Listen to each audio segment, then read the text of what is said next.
With high expectations on both sides, Chinese President Xi Jinping arrived at Mar-a-Lago resort in Florida to meet with US counterpart Donald Trump for the first time. What tone will this meeting set for one of the world's most important bilateral relationships? After Trump's China-bashing election rhetoric, how will the two leaders achieve mutual respect and cooperation instead of confrontation, and deal with sensitive issues such as the One China policy and the South China Sea disputes? Donald Trump has repeatedly accused China of being a master manipulator of its currency and trade surplus with the US, but economic cooperation with China has been vital to American job creation, a key component of Trump's agenda. How can the leaders of the world's two biggest economies find common ground to benefit their economic and trade relations? DPRK is high on the agenda. President Trump has said the US would solve the problem of a nuclear DPRK on its own if China is unwilling to help. After the failure of warnings and sanctions, what approach could Presidents Xi and Trump discuss that will help achieve denuclearization of the Korean Peninsula? With Trump's decision to walk away from TPP and the threat to reverse his predecessor's deal on climate change, the US and China are redefining their respective roles in the world. Is it time for China to take on more responsibility in promoting global governance and globalization?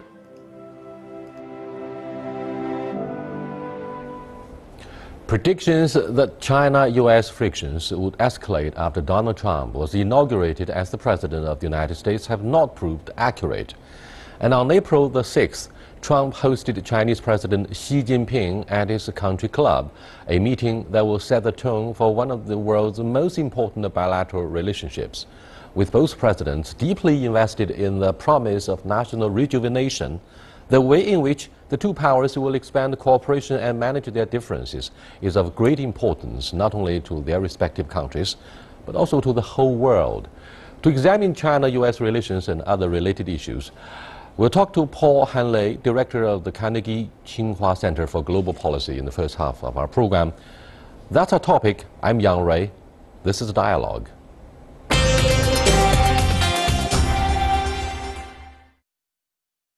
Welcome to Dialogue, Paul.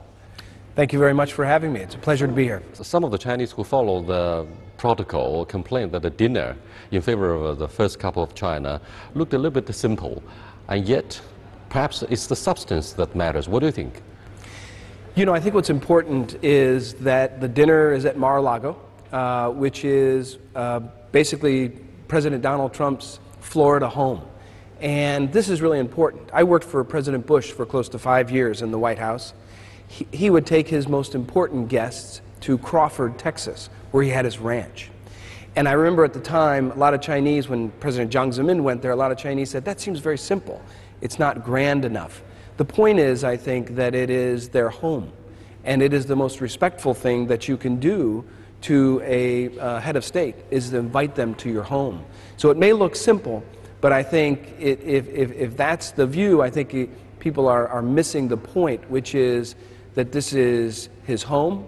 He wants to bring President Xi into his home and to host him there at Mar-a-Lago, and that's very, very important to President Trump. So what do you think of the casual manner, perhaps a walk without ties for the two presidents, but what will be the real issues on top of the agenda? Sure.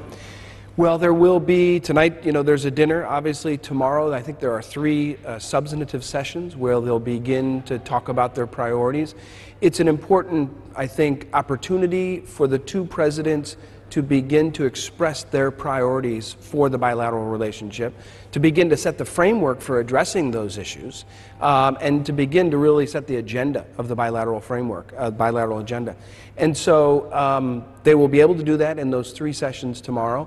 There will be casual time where they'll walk together to get to know one another. President Donald Trump tweeted his prediction ahead of President Xi Jinping's arrival that this bilateral relationship would be very, very difficult.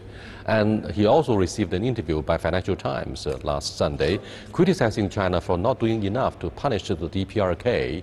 But everybody understands at the same time that our political leverage has been weakened, except for the economic leverage. But what do you think of the two important issues on the agenda? Sure. I mean, tough bilateral relationship in general, but DPRK comes first? You know, Donald Trump's tweets and his brash talk should not surprise anybody anymore. This is the way he operates.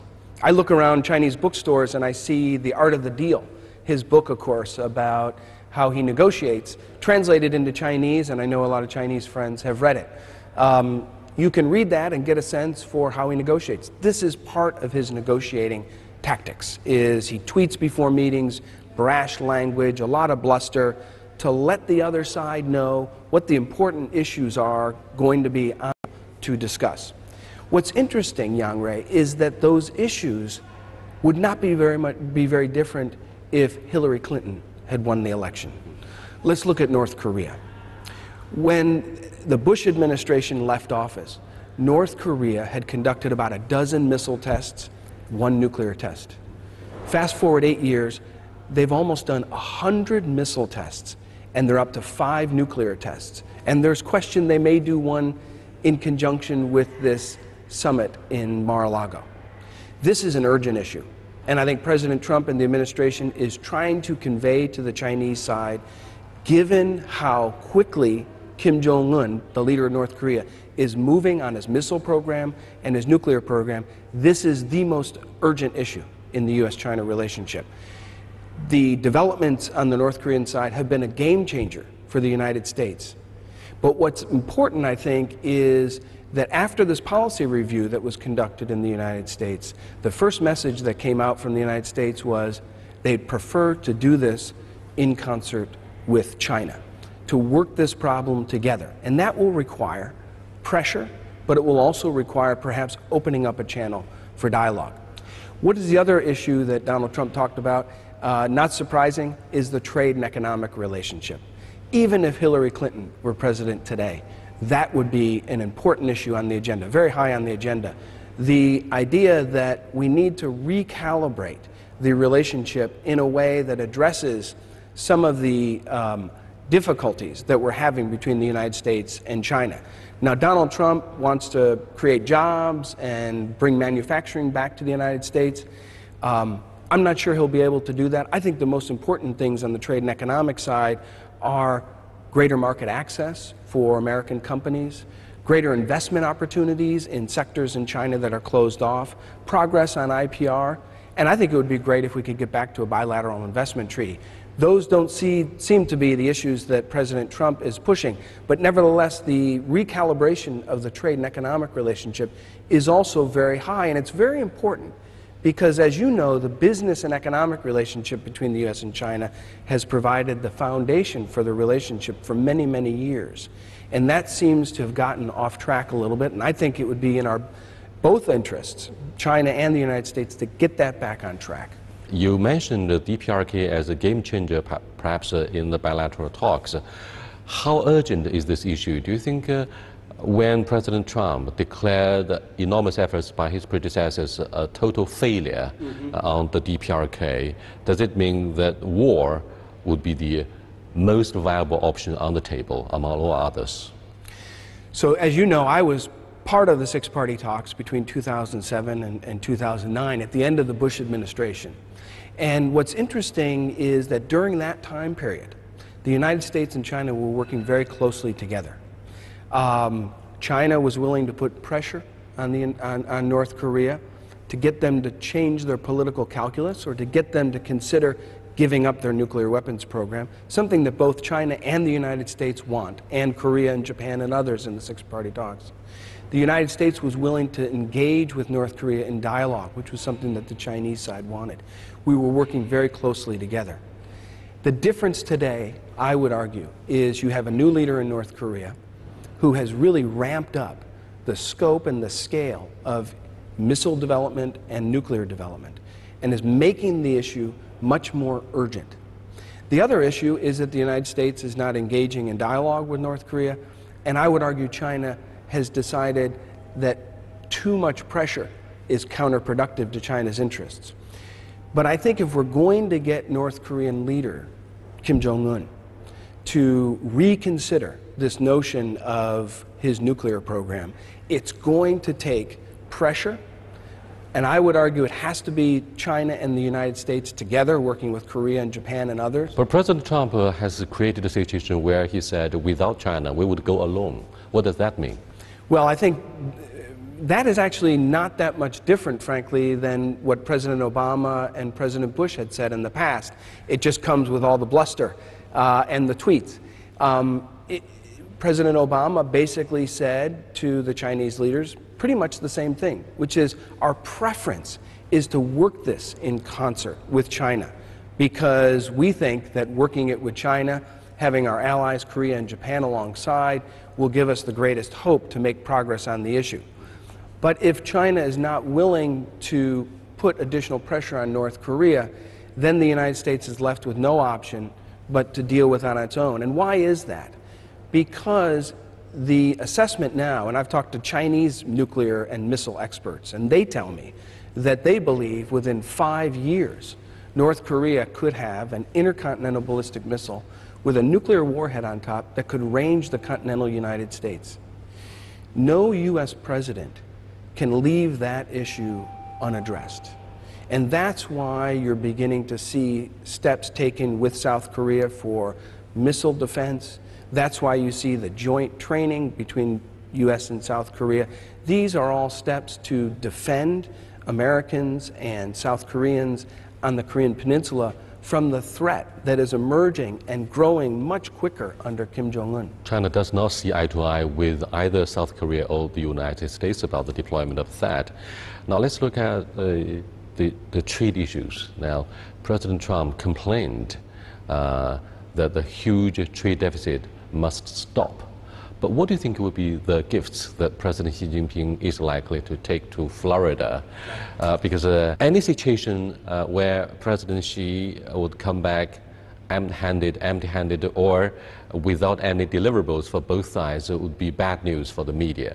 My sense from talking to Chinese experts is that the Chinese side under President Xi will go to Mar-a-Lago with some proposals and some initiatives on the trade and economic side, whether it's investment in infrastructure in the United States or potentially buying American products.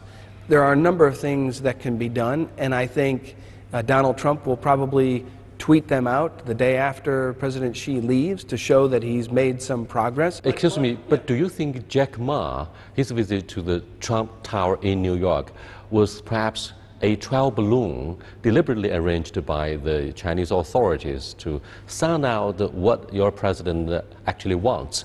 And this time around, the idea of creating more jobs by investing in the infrastructure could be yet another strong option. Do you think this is mutually complementary from the Chinese side to just benefit the...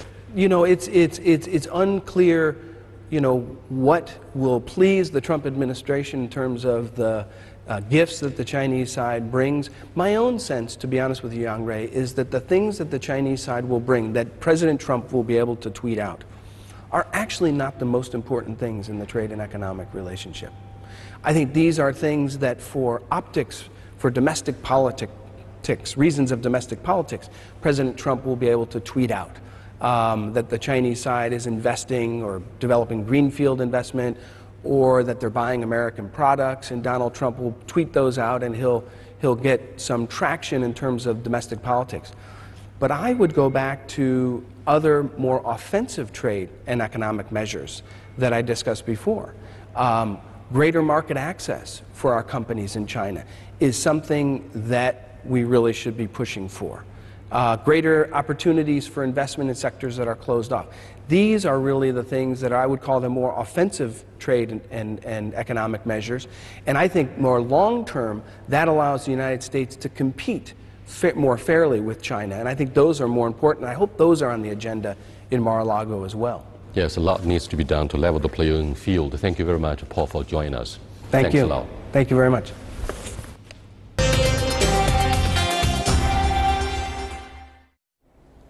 Joining us in the second half of the program is Dr. Su Ge, President of the China Institute of International Studies. We'll also speak to Chen Li in Toronto via telephone. He is the director of John Thornton China Center, Brookings Institution.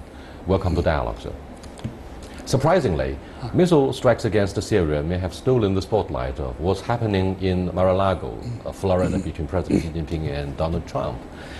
Now, what does that mean? Do you think this has been deliberately arranged to embarrass China? And our American friends, on the other hand, pointed out it's intended to embarrass Russians. What do you think would be the most likely response from Moscow? Well, we have a Chinese saying that is, while the tree wants to remain stable, the wind does not stop blowing. Can I do the translation? Yeah. 树欲静而风不止. Yes. People want to see peace and stability in Syria because the war has been going on for quite some time. However, with this missile attack, I think that this has made the situation more complicated. You look at the United Nations Security Council, our colleagues there, they have very intense debate with each other as to what the causes are and who initiated this. And so we need time to carry out the investigation.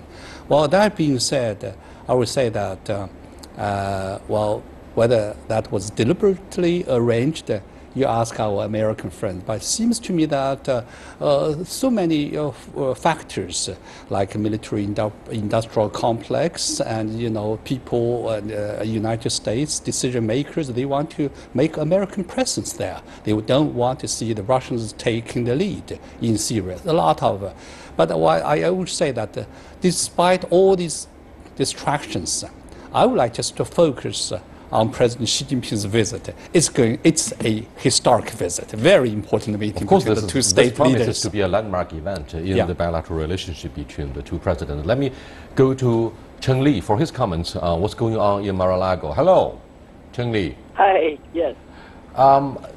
I was impressed by what President Donald Trump said to the media before the start of the dinner. He said nothing, absolutely nothing, after 1 hour discussion with his Chinese counterpart in the closed door discussion.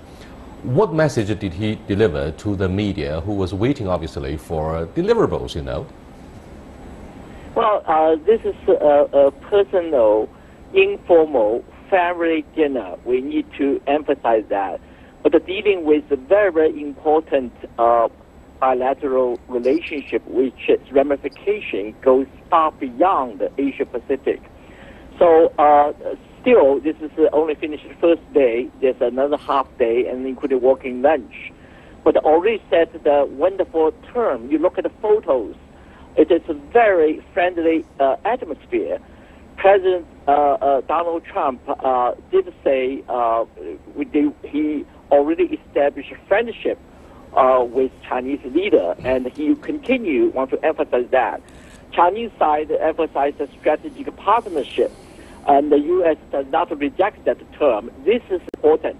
Meanwhile, President Xi Jinping also emphasized 4 areas of cooperation, major area of cooperation. So basically, at this meeting, already very close to two of 4 major objectives. One is a personal tie. The other is a mechanism, like a 4 area China already mentioned. And thirdly, it's a strategic definition. Now, they need to go back to the issue areas. I mean, in the second day meeting, and especially Korean Peninsula non-nuclear proliferation, and also there's some trade issues in the cooperation, and they need to resolve some of the differences on the trade and investment front.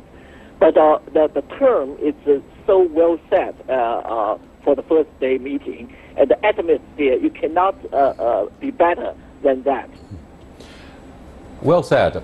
Now, Cheng Li, what do you think of the background against which Mr. Bannon, the strategic advisor to President Donald Trump, was removed out of the National Security Council, and yet he was seen sitting also there joining the dinner in honor of President Xi Jinping and his wife Peng Liyuan.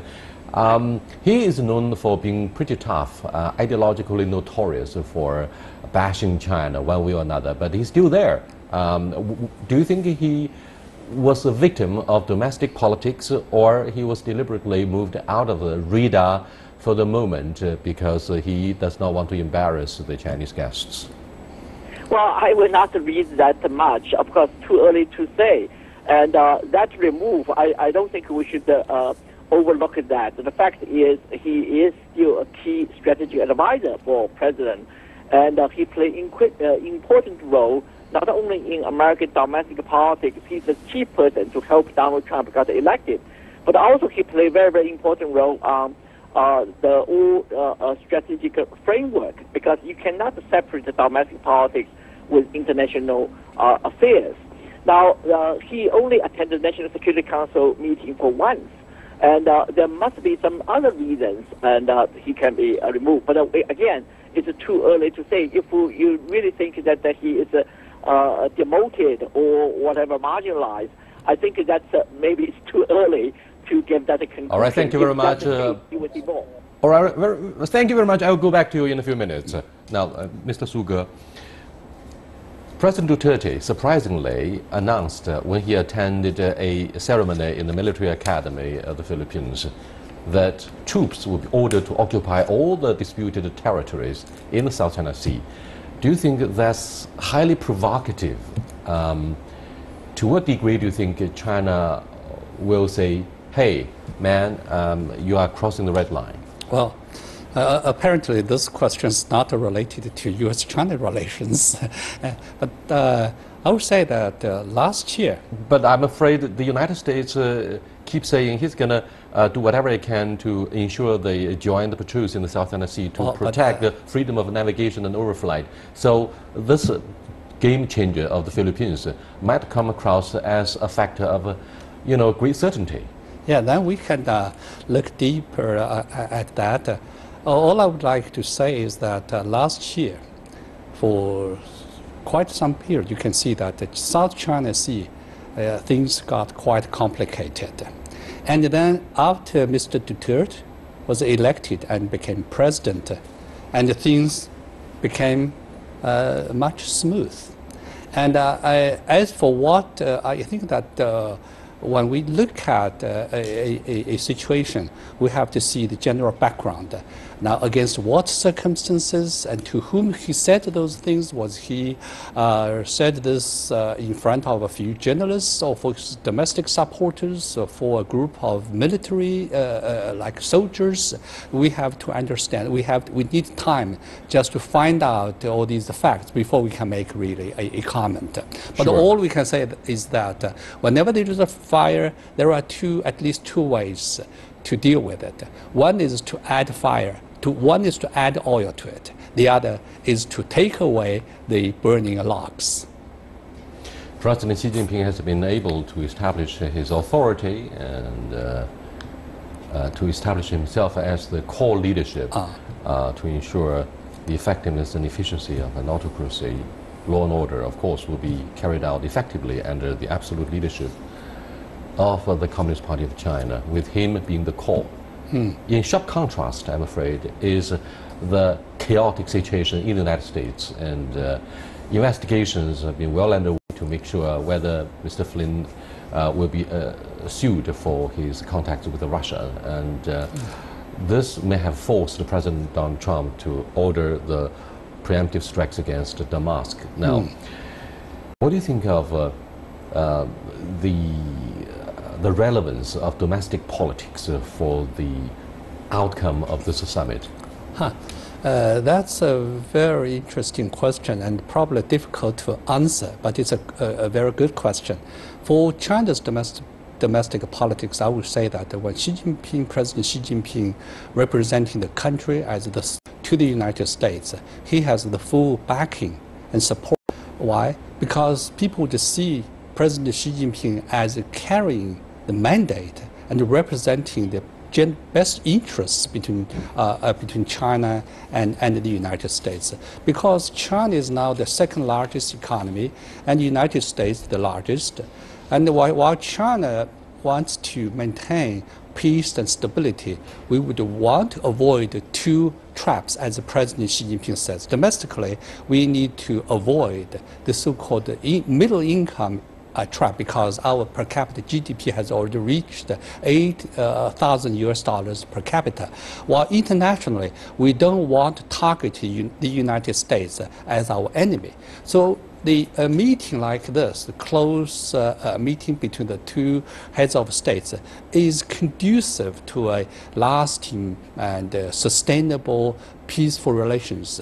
Xi Jinping has said once and over a number of times that what we want from the United States is cooperation. And he said cooperation probably is the only correct way between these two great countries.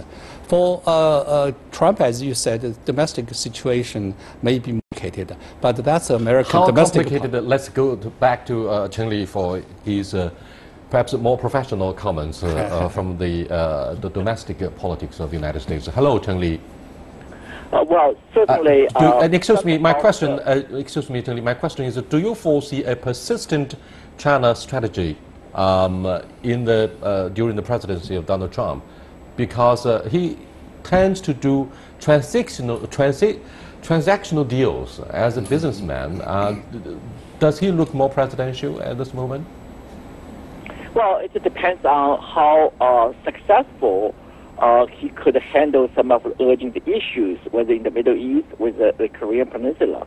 And if he can deliver or improve the situation, that his political capital, he will gain his political capital, and the American public will have a much better view of him. But of course, that ultimately is the economy, whether his economic policy to make America great again will deliver. Now, China certainly can help, and also China could benefit from the cooperation with the United States. But what do you emphasize? The linkage politics, which is domestic politics and international affairs, is very, very important. Some of the criticism of China in the U.S. media or U.S.